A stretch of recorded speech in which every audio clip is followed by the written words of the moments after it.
आपलं कृषीधन वापरा, पण इतर वेळेस जशी कापणी झाली तशी तुम्हाला टाकायला सोयीस्कर दाणेदार आपलं ग्रीन भूमी आहे बेस्ट. आणि 50 किलोची काय किंमत आहे सर?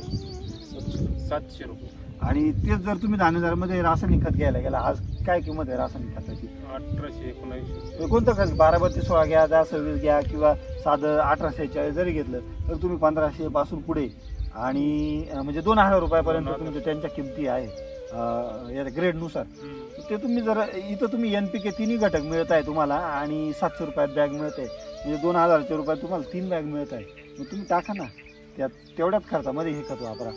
तुम्ही काय बोलले की 4 कापण्या झाल्या तर तुम्हाला टाकायची गरज पडत नाही रिपीट, म्हणजे तुमचा खर्च त्या ठिकाणी कमी म्हणजे होणार. तुम्ही एक विचार केला तर 700 रुपयाचं 4 कापणे केलं तर मला वाटतं 900 रुपयाच्या पेक्षा कमी खर्च येईल ना. बरोबर आहे. आणि शिवाय 300 रुपये खर्च येईल. हा, म्हणजे जमिनीलाही त्याचा बॅड इफेक्ट नाहीये, दुष्परिणाम नाही त्या खतांचा.